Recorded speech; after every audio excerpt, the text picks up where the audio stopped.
minasyaitonirrajim. Bismillahirrahmanirrahim. Assalamualaikum warahmatullahi wabarakatuh.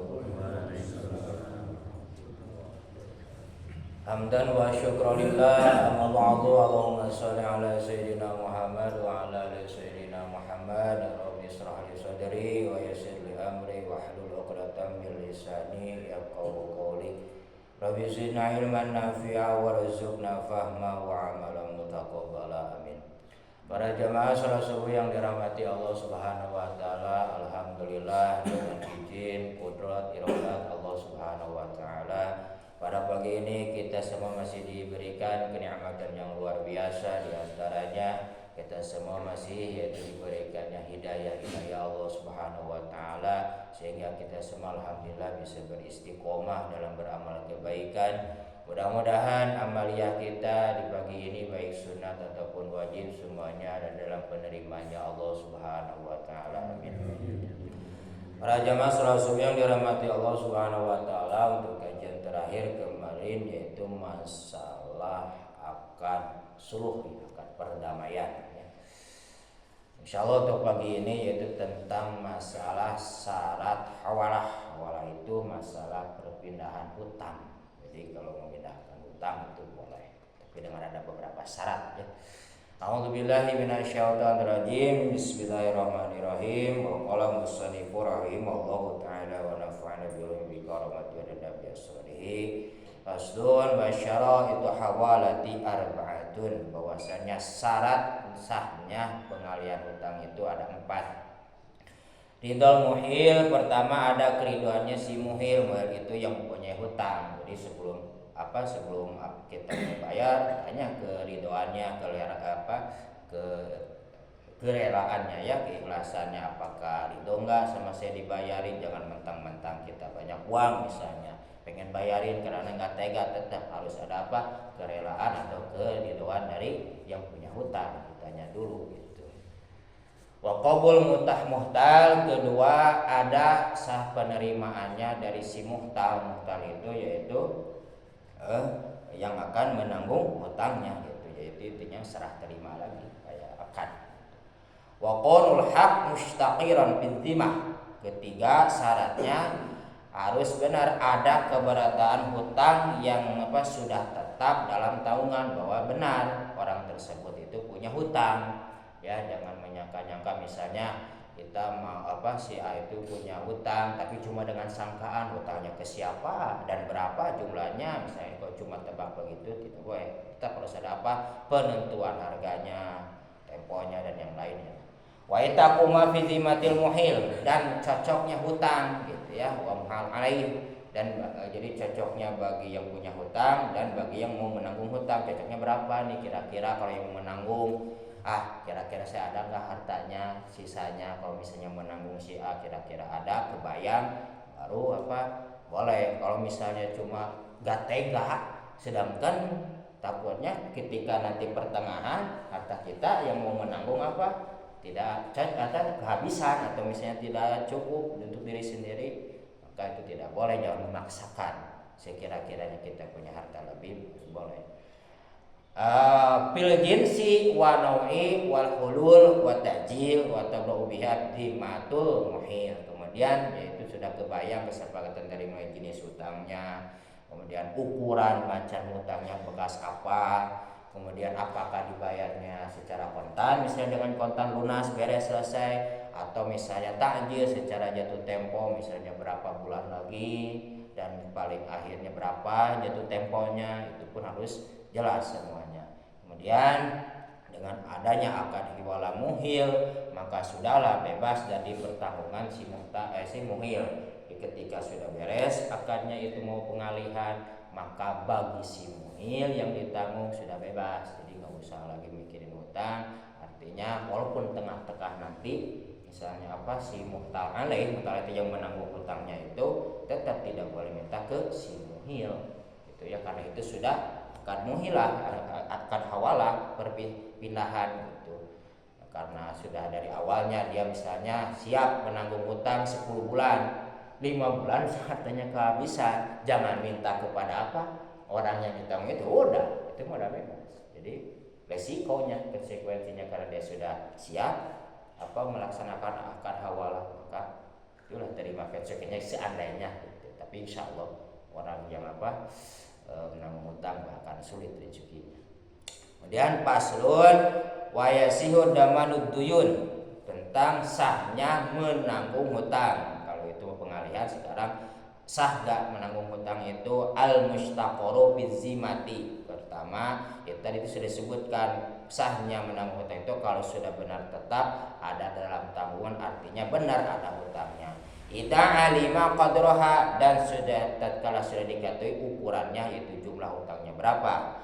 Wali sahibil haq mutalibu man syaa minad-dhamini wal madun anhu. Kalau ini mah bukan penyerahan hutang, jadi yang menanggung, misalnya mau istilah ya ditanggung dulu gitu. Nah, bagi yang punya hak itu yang memberikan hutangnya itu boleh menagihnya, terserah. Kalau ini mah ya mau kepada yang nanggungnya atau yang ditanggung. Ini mah bukan pengalihan ya. Misalnya istilah itu mah ya pengmayarin dulu gitu. Itu apa kamu yang ditanggung atau kepada yang punya hutangnya, yang ditanggungnya gitu. Itu terserah kalau posisi begini bagi yang punya yang telah memberikan hutangnya. Idza kana adamanu ala mabayyana wa idza gharima dhamin roja'a. Kemudian tatkala orang yang mau menanggungnya itu yaitu yang telah dijelaskan tadi lah intinya yang di atas. Wa idza gharima, tatkala melunasi siapa adami'u roja'a. Orang yang yang menanggungnya itu ketika sudah lunas, ini cuma menanggung kan aturannya, maka ketika beres boleh meminta meminta diganti kepada yang punya hutangnya. Ini bukan pengalihan ya, cuma menanggung saja. Alal madmu anhu, yaitu kepada orang yang punya hutang. Idza kana dhamanu wal qada'u biiznihi. Kemudian tatkala orang yang menanggung hutang dan yang ketika pelunasan tersebut dengan catatan ada izin, seperti tadi yang disebutkan di atas gitu, ada izinnya tetap gitu. Walaupun cuma menanggung saja, jadi jangan misalnya karena dia punya hutang kita tidak izin, kita merasa banyak uang langsung bayarin, tapi tidak ada izin awalnya. Kalau misalnya tidak ada izin tersebut, sebagian ulama mengatakan ya udah itu tidak usah dibayar lagi karena tidak ada kesepakatan awalnya gitu. Misalnya tahu dia misalnya mau ke orang yang mau bayar bisa ke bank lah, intinya mau ke bank, kok hutang udah lunas tapi saya tidak tahu saya mau bayar ke siapa. Kalau gitu sebetulnya tidak boleh ada penagihan lagi kalau misalnya tidak ada izin awalnya. Tuh, maka wala yasihu dhamanul majhul, maka tidak sah kalau misalnya ada penanggungan yaitu yang tidak diketahui. Ya tadi seperti tadi misalnya kita tadi merasa punya harta, si A punya hutang ke bank, kemudian karena tidak ada izinnya, tidak minta izin, lalu kita lunasin ke bank. Si A ketika mau ke bank langsung kaget, hutang saya udah lunas. Nah, makanya si B yang tadi ngelunasin nggak usah minta lagi karena tidak ada izin awalnya. Kemudian wala man la yajib illa darukal mabit, kemudian tidak ada juga belum tetap untuk pelunasan kecuali dalam masalah beli. Dan pasun wal kifaratul bil badan, bagaimana yang menanggung masalah badan seperti hukum kisos gitu ya. Itu jaizatun idza kana al maqul bi haqqul adami, itu hukumnya tidak apa-apa ya secara hak ada. Misalnya ada yang hukum di kisos yang mau misalnya dipotong, kita karena nggak tega bisa orang tua, apakah boleh menggantikannya, menanggungnya? Tidak apa-apa, itu hukumnya boleh ya seandainya gitu. Ada yang dikisos karena misalnya ini ayah saya nggak tega, kemudian digantikan oleh kita sebagai anaknya, itu hukumnya juga boleh untuk masalah penanggungan masalah badan. Terus tadi untuk masalah rezeki, insya Allah ya, kalau kita bisa punya rezeki terus membantu orang yang kesulitan untuk membayar hutang, insya Allah rezeki kita pun akan digampilkan, dan di akhirat pun sebagaimana Rasulullah pernah bersabda dalam hadis yang lain kata baginda Rasul, hadis yang diriwayatkan oleh Imam Ahmad, man amdara mu'siran aw wada'a lahu azallahu Allah taala bi zilli arsyihi. Yang artinya siapa saja yang memberi penanggungan kepada orang yang kesulitan membayar hutang, maka atau membebaskannya lah, maka Allah akan menaungnya nanti kelak di akhirat, yaitu dalam naungan arasy Allah Subhanahu wa taala. Dalam riwayat lain mengatakan Allah akan melindungi dari apa? Neraka jahanam. Itu di akhirat. Kalau di di dunianya orang yang menanggung hutang atau misalnya memberikan hutang, kemudian kita melunasinya karena dia tidak sanggup. Nah, insya Allah rizki kita pun tidak akan habis karena sudah dari dulu kemudian sudah pisahkan. Dan di zaman sahabat siapa? Abdurrahman bin Auf itu yang tadinya pengen habis hartanya malahan makin bertambah. Wasilahnya beliau membantu yaitu para petani kurma gitu ya. Karena karena beliau dermawan dan selalu membebaskan orang yang berhutang kepada beliau itu bukan habis hartanya, malahan makin bertambah di dunianya. Di akhiratnya tadi ada penjagaan, ada naungan dari mana? Dari arasy Allah Subhanahu wa taala. Apalagi kita di dalam kitab Ummul Akhirah diceritakan nanti di mahsyar kan, saking dekatnya matahari itu sebagian itu satu tombak ya. Kalau istilah bahasa suka mengatakan lebih panas daripada 7 matahari yang ada di dunia. Artinya bukan ada 7 mataharinya satu, cuman dekat gitu. Sedangkan pasti saking panasnya. Dan di antaranya orang yang akan mendapat naungan itu yaitu orang yang selalu membebaskan hutang. Nanti ada naungannya, ada payungnya nanti di akhirat ya. Jangan dulu nanti yang di akhirat, di dunia pun kalau jam 12 kita coba nongkrong ya di matahari yang terbenam matahari, kita merasa panas, apalagi kalau dekat ke pantas. Nanti di akhirat itu terutama orang-orang yang orang-orang yang beramal keburukan di dunianya itu, dia itu akan terbenam, istilah ini berenang di keringatnya, saking panas. Tapi orang yang beramal kebaikan, insya Allah tidak akan tulumari oleh keringatnya, karena dia pun selalu beramal kebaikan, maka mendapat payung dari Allah.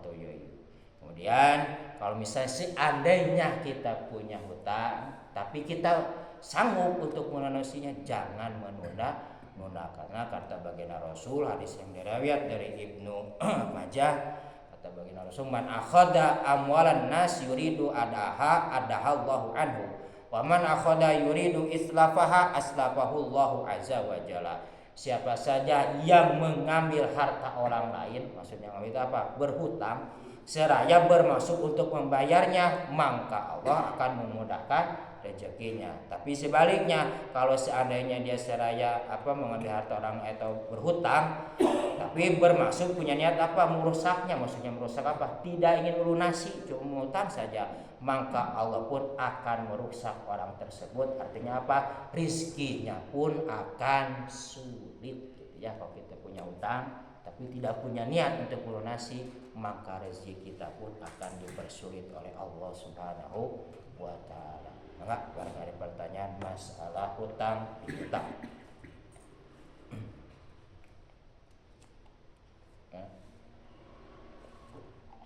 Mas, ada? Cukup? Ya ada. Alhamdulillah ya, sudah pahamnya. Ada pertanyaannya? Nah, sudah paham? Alhamdulillah ya.